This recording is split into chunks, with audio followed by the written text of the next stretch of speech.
Thank you ताई. नमस्ते सगळ्यांना. मी खूप सगळा असं ऑडियन्स बघून थोडी कॉन्शियस आहे आणि ताईंनी माझी एवढी इंट्रोडक्शन दिल्यामुळे अजून थोडी कॉन्शियस आहे, त्यामुळे थोडं माफ करा. सर्वप्रथम मला आभार मानायचे आहेत सगळ्यांचे, कारण माझ्यासाठी हा खूप मोठा प्रवास आहे. ताई म्हणल्या माझा हा 4था अटेम्प्ट होता. मी MPSCची पण तयारी केली, UPSCची पण तयारी केली, त्यामुळे माझं असं हे सडन यश नाही आहे. खूप मोठा प्रवास, त्यामुळे अर्थातच खूप जास्त लोक आहेत ज्यांचे आभार मानायचे आहेत. सर्वप्रथम माझे आईबाबा, माझी बहीण, माझी आजी त्यांचे, कारण मी जेव्हा ही परीक्षेची तयारी सुरू केली माझ्या घरच्यांना काही माहीत नव्हतं याच्याबद्दल. म्हणजे बाबा कुणाशी बोलताना सांगायचे की गौरी ISIची तयारी करते आहे, आणि माझं असायचं बाबा ISI नाही. तर म्हणजे अजिबातच ह्याच्याबद्दल काही माहीत नाही घरात. आपल्या मुलीनी ती लॉयर झाली आहे तर तिने आयदर फॅमिली कोर्टात प्रॅक्टिस करावी किंवा प्रोफेसर व्हावं, असं त्यांची थोडी हे होती. पण मी जेव्हा ठरवलं की UPSC करायचं आहे तेव्हा त्यांनी याच्यात पूर्ण सपोर्ट दिला. म्हणजे मला आत्ता पण असं आठवतं की मी मोठी बहीण आहे तर मी खूप बॉसिंग करायचे घरी, की रुचा आता मी अभ्यासाला बसली आहे, पाणी चहा मग खायला. तर रुचांनी, आईनी, आजीनी सगळ्यांनीच हे केलं, त्यामुळे हे होऊ शकलं. आणि नंतरच्या ह्याच्यात म्हणजे ह्या अटेम्प्टमध्ये सगळी लोकं सांगतात की UPSC करत असताना तुम्ही पूर्णपणे डिव्होट UPSCला केलं पाहिजे, नोकरी करू नका, इतर काही करू नका. माझा हा अटेम्प्ट असा होता की जेव्हा मी नोकरी केली, मी प्रेमात पडले, मी लग्न केलं, सगळं केलं, त्यामुळे जे करू नका असं सांगतात ते मी सगळं केलं आणि क्लिअर झाले. तर त्याच्यात खूप मोठा वाटा माझ्या सासरच्यांचा आणि माझ्या नवऱ्याचा पण आहे. चिन्मय सर्व्हिसमध्ये होता ही एक चांगली गोष्ट होती, कारण त्याला माहिती होतं की काय करायला लागतं. प्लस आम्ही चाणक्यात एकत्र होतो त्यामुळे एकमेकांना जास्त ओळखत होतो. पण त्याचबरोबर माझ्या सासरच्यांनी खूप सपोर्ट केला. म्हणजे आता नवरा IPS आहे तर तू घरी बस आणि होममेकर बन, अशा टाईपची मेंटॅलिटी ठेवली नाही, तर त्याचा मला खूप उपयोग झाला. इवन की आपण लग्न थोडं पोस्टपोन करू, आपण नंतरची डेट काढू की त्यामुळे तुमचं सगळं होऊन जातं, म्हणजे प्रिलिम्स मेन्स इंटरव्ह्यू होऊन जाते, हा विचार करणं होता. ह्याचा खूप प्रिपरेशनला उपयोग झाला आहे माझ्या. अर्थातच धर्माधिकारी सर आणि ताई, कारण जेव्हा या परीक्षांबद्दल काहीच माहीत नव्हतं तेव्हा माझी कॉलेजमधली मैत्रीण मुक्ताई राहटगावकर, तिने कॉम्प्रिहेन्सिव्ह केला होता सरांकडे, आणि तिची मैत्रीण म्हणजे क्षिप्रा सध्या IAS आहे, गुजरात केडर तिला. त्या दोघी एकत्र अभ्यास करायच्या. आणि कॉलेजच्या शेवटच्या वर्षाला म्हणजे जवळजवळ 5th इयरला असताना मला थोडंसं असं वाटायला लागलं होतं की मला फॅमिली कोर्टात लोकांचे डिव्होर्स नाही करायचे, मला काहीतरी वेगळं करायचं आहे. आणि तेव्हा त्या दोघीजणी वाचायच्या, नवा विजयपथ रूमवरती होतं किंवा त्यांची प्रिपरेशन चालायची. एक दोनदा मुक्ताई म्हणली की चल ना सरांच्या लेक्चरला, आणि कॅचिंग वर्ड होता फुकट आहे. तर ठरवलं चला, कॉलेज लाईफ होतं, काही फार असं हे नव्हतं की जाऊन बघूयात काय असतं.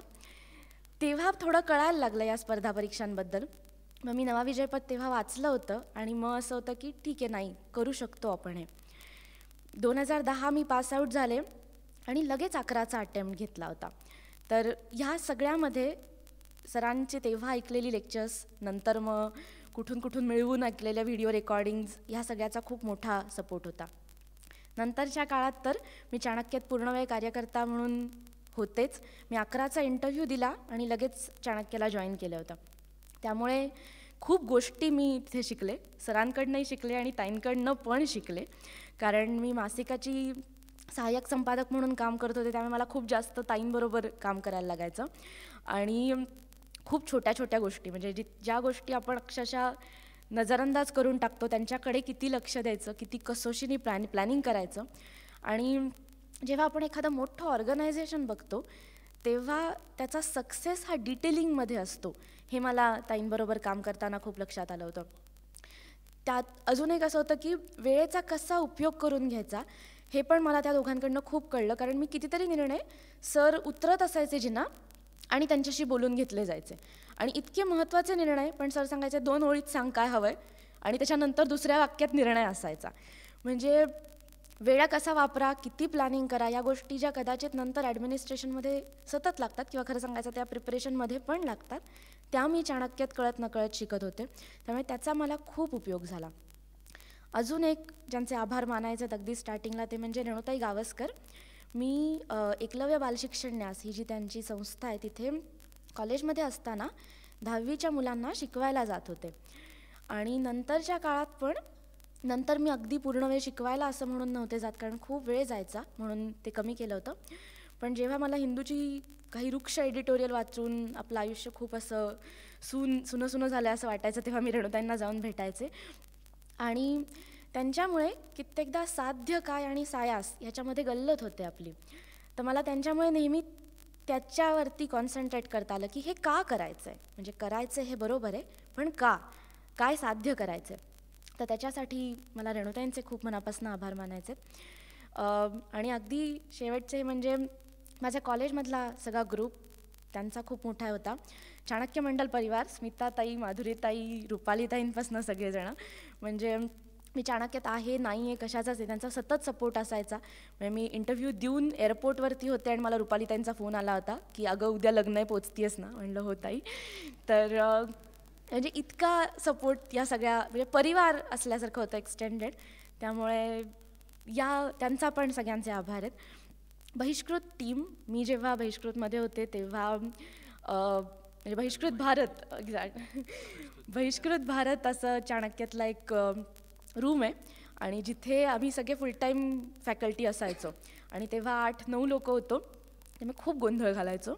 त्याच्यात प्रसन्न, चिन्मय, मंदार, मी, स्नेहल, हरीश, महेश सगळे होतो आणि आम्ही खूप टाईमपास केला. पण जेव्हा मी प्रिलिम्स नाही क्लिअर झाले, म्हणजे 11ला इंटरव्ह्यू दिला, त्याच्यानंतर वर्षभर नाही द्यायची ठरवली एक एक्झाम, आणि नंतरची प्री दिली आणि प्री क्लिअर नाही, तो खूप शॉक होता. अर्थात जसं मगाशी अबोली म्हणाल तसं अशा फेल्युअरची हे नसते. आणि एकदा मी इंटरव्ह्यू क्लिअर न होण्याचं फेल्युअरमधनं बाहेर आले होते आणि प्री क्लिअर नाही, तर हे खूप मोठा शॉक होता. मी या लोकांमुळे तो सस्टेन करू शकले. कारण म्हणजे सगळेजण जेव्हा असं म्हणतात आपल्याला की नाही तुझ्यात आहे कॅलिबर, तू करू शकशील, तेव्हा आपणही मानायला लागतो की आहे आपल्यात कॅलिबर आणि आपण करू शकू. मला स्वतःला पण या प्रिपरेशनच्या काळात कॉन्फिडन्स नसणं हा सगळ्यात मोठा ड्रॉबॅक ठरलेला आहे. तर ह्याच्यासाठी मला बहिष्कृत टीमचा खूप त्यांनी सपोर्ट केला आहे आणि अजूनही करत असतात. त्यामुळे माझे कॉलेजमधले मित्रमैत्रिणी आणि बहिष्कृत टीम या सगळ्यांचे शेवट्याकडे आभार. बहिष्कृत टीमला ताई आणि सर दोघंही ऑब्जेक्ट करतात. ते म्हणतात बहिष्कृत भारत तरी म्हणत जा निदान, पण ते आता पडून गेलेलं आहे बहिष्कृत टीम असं म्हणून. आता थोडंफार की म्हणजे कसा प्रवास झाला आणि काय केलं.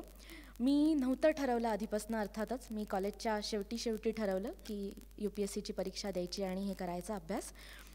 आणि मी खूप टप्प्यांवरती अडलेली आहे.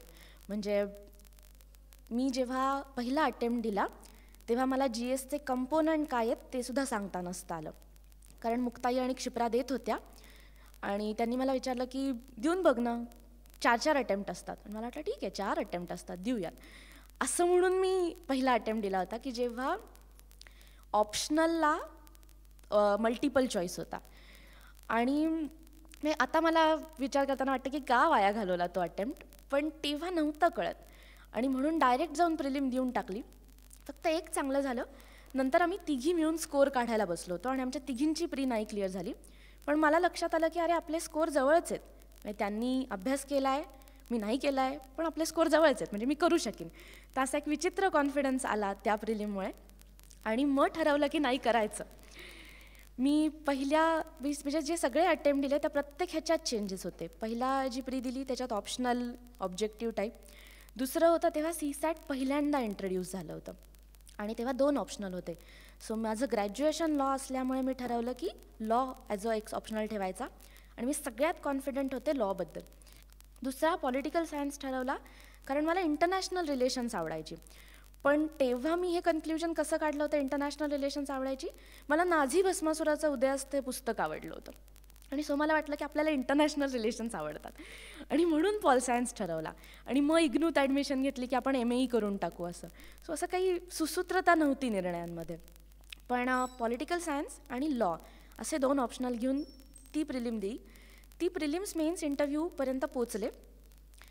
पण इंटरव्ह्यूचा रिझल्ट आल्यानंतर कळलं की मला लॉमध्ये सगळ्यात कमी मार्क आहेत आणि पॉल सायन्समध्ये खूप होते.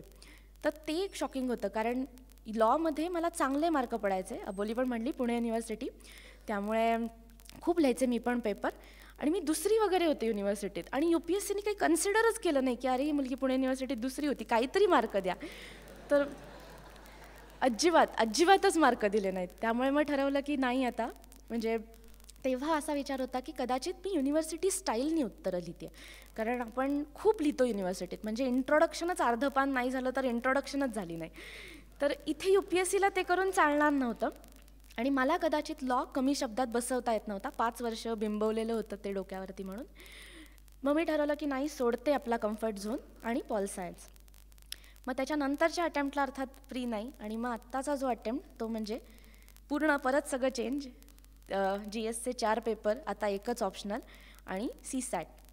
तर मागची जी प्री माझी निघाली नाही ती CSATमुळे निघाली नव्हती.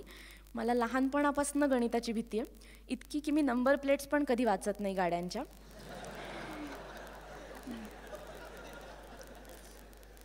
आणि मी 11वी-12वीला ठरवलंच की आपण कॉमर्सला जायचं आणि कंपनी सेक्रेटरी वगैरे घ्यायचं, कारण त्याच्यात कशाचाही गणिताचा संबंधच येत नाही, आणि अकाउंटिंग म्हणजे काय 3 रूल पाठ करा मग बाकी तुम्हाला येत जातं.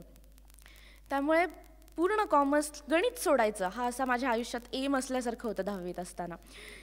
आणि तेच जेव्हा मला परत करायला लागलं UPSCमुळे, तेव्हा असं होत होतं की कुठून, का, कुठल्या क्षणी मी हा निर्णय घेतला की UPSC करायचं असं झालं. पण इकॉनॉमिक्समध्ये जशी मागणी तसा पुरवठा झाला पाहिजे, सो त्यावेळेला UPSC डिमांड करत होती CSAT आलं पाहिजे, सो ते केलं, असं होतं फक्त. पण या सगळ्या ह्याच्यात आता जे लक्षात येतं ते म्हणजे की ही तुमच्या स्वतःशी असलेली स्पर्धा आहे. कुणी समजा सांगितलं की या परीक्षेत क्लिअर व्हायचा एक अशी यशाची चतुसूत्री आहे, ती फॉलो करा, तुम्ही व्हाल, तर बिलीव्ह मी त्यांच्यावर विश्वास नका ठेवू, कारण प्रत्येकाला ती स्वतःला शोधावी लागते की माझ्यासाठी काय आहे. माझ्यासाठी खूप वेगळ्या गोष्टी इम्प्लिमेंट म्हणजे या वर्षात फायद्याच्या ठरल्या. काही लोकांना वाटतं की रिलेशनशिपमध्ये असणं म्हणजे तुम्ही तुमचा खूप वेळ घालवता. मला चिन्मयकडनं जो पॉझिटिव्ह सपोर्ट येत राहिला किंवा त्याच्यामुळे माझ्या ॲटिट्यूडमध्ये जो चेंज झाला तो खूप महत्त्वाचा ठरला या अटेम्प्टला. म्हणजे इतके दिवस मी अटेम्प्ट देताना हाच विचार करून द्यायचे की प्रयत्न करून बघू, कदाचित होईल. तो कदाचित काढून टाकायला मला चिन्मयने मदत केली. प्रयत्न करून बघू, होईलच, हा जोपर्यंत विश्वास नसतो तोपर्यंत आपण नाही होत. म्हणजे तुम्ही आधी मनाने IAS बनावं लागतं किंवा मनाने UPSC क्लिअर करावी लागते, मग तुम्ही क्लिअर होता. मी ती नव्हते करत. माझ्या पहिल्या इंटरव्ह्यूला पण सेम प्रॉब्लेम होता. मी जस्ट पासआउट होते, कॉलेजच्या मेंटॅलिटीत होते, आणि तसा जाऊन इंटरव्ह्यू दिलेला होता पॉल सरांसमोर. आत्ताच्या माझ्या इंटरव्ह्यूत मला तो खूप मोठा फरक जाणवला की आता एक ऑफिसर कसा असेल, त्याची काय उत्तरं असतील, हा विचार करून दिलेला इंटरव्ह्यू होता. त्यामुळे या 4ही अटेम्प्टमध्ये मी सांगेन की सगळ्यात मोठा बदल जर कशात घडून आला तर तो माझ्या ॲटिट्यूडमध्ये घडून आलेला होता. की मी करू शकीन की नाही माहीत नाही, IAS व्हायला तुम्ही कोणीतरी भव्य दिव्य असावे लागता, इथपासून ते नाही मी करू शकीन कारण मी नसीन भव्य दिव्य पण बनीन, इतक्या ह्याच्यापर्यंत तो ॲटिट्यूड चेंज होत गेला हळूहळू. दुसरं एक की जे या ह्याच्यात खूप मला महत्त्वाचं ठरलं ते म्हणजे प्लॅनिंग करणं.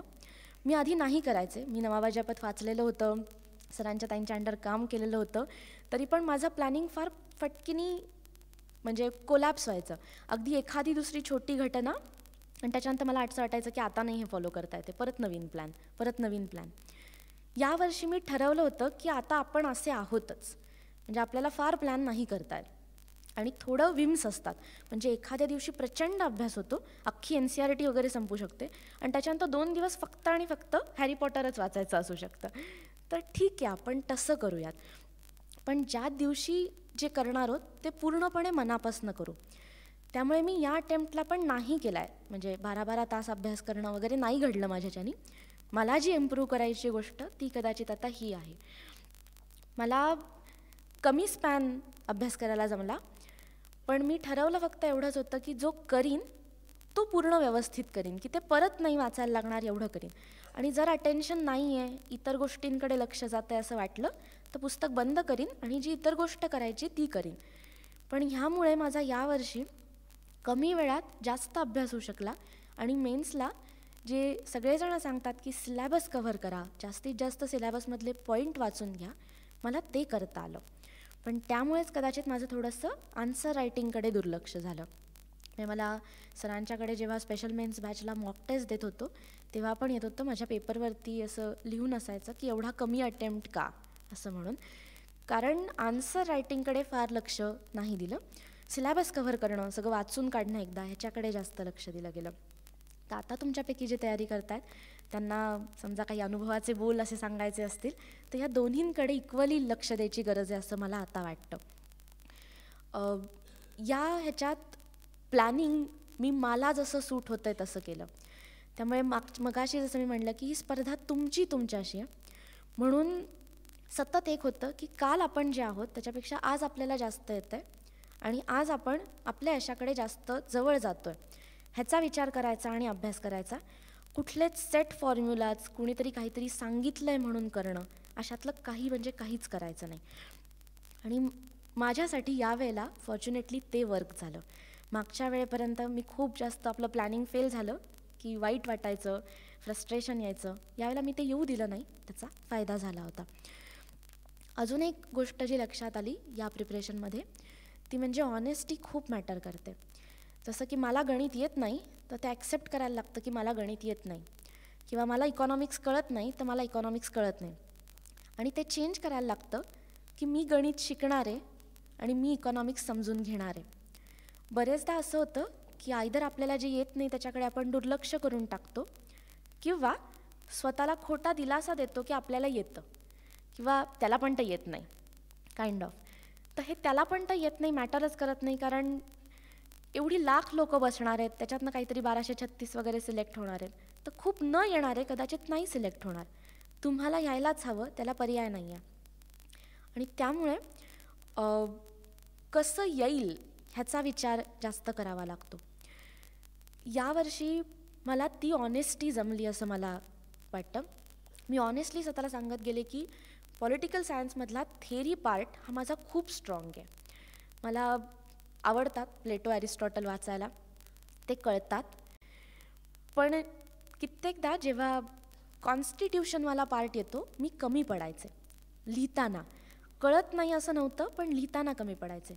आणि इंटरनॅशनल रिलेशन्स हा पण माझा स्ट्रॉंग पॉईंट होता, कारण की त्याच्यावरती मला लिहिता यायचं. तर यावेळेला मी ठरवलं होतं की आपले जे स्ट्रॉंग पॉईंट आहेत त्याच्यावरती खूप काम करून जाऊयात.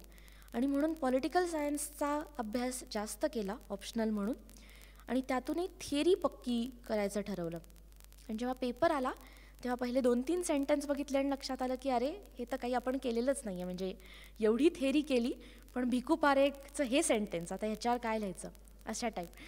पण इतर खूप वाचलेलं होतं, त्यामुळे तो न सोडता प्रश्न काहीतरी लिहिता येणार होतं. म्हणजे हा कॉन्फिडन्स होता की मी जे लिहीन ना ते वाचून त्यांना अगदीच असं वाटणार नाही की किती 32 टाकते मुलगी,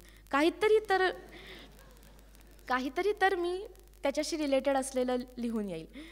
त्यामुळे पेपर अटेम्प्ट करता आला की जे माझ्या पहिल्या अटेम्प्टला मी चूक केली होती की मला येत नाही मग मी लिहिणार नाही, म्हणजे खूप असं केलं होतं. तर यावेळेला त्या ऑनेस्ट स्वतःशी असण्याचा फायदा झाला होता. दुसरा एक ऑनेस्ट असण्याचा फायदा म्हणजे कुणीच सर्वगुण संपन्न नसतं, मी पण नाही आहे. आणि आपल्याला काही काही गोष्टी खूप आवडत असतात. म्हणजे समजा मूव्हीज बघायला आवडत आहेत, किंवा टाईमपास करायला आवडत आहे, किंवा मला 5 वाजता चहा लागतोच, काही आपल्या सवयी असू शकतात. तर मुद्दामून असं होतं की आपण UPSCची प्रिपरेशन जेव्हा करतो तेव्हा आपण स्वतःतल्या त्या काही गोष्टी चेंज करायला जातो, आणि खरं तर त्याची गरज नसते. 5 वाजता चहा प्यायची सवय आहे तर ठीक आहे, 5 वाजता चहा प्या, ब्रेक तसाच ॲडजस्ट करूयात. मुद्दामून नको त्या गोष्टी चेंज केल्याने आपण स्वतःच्या त्या कम्फर्ट झोनमधनं बाहेर येतो. आणि जर तुम्ही खुश नसाल तर ह्या परीक्षेची तयारी करण्यात काही अर्थच नसतो. त्यामुळे ती प्रिपरेशन पूर्णपणे आनंदी असतानाच केली गेली पाहिजे. मी यायला ठरवलं होतं की ऑनेस्ट राहायचं आणि सांगायचं की नाही आज मला मूव्हीज बघायची इच्छा होती, तर बघूयात. तो 1.5 तास 2 तास त्या मूव्हीत घालवले ना, त्याच्यानंतर इतका चांगला अभ्यास झाला माझा की वाटलं नाही की आपण वेळ आधी वाया घालवला. तर मला असं वाटलं की हे स्वतःला ओळखून घ्यायला जमलं आणि स्वतःशी ऑनेस्ट राहायला जमलं.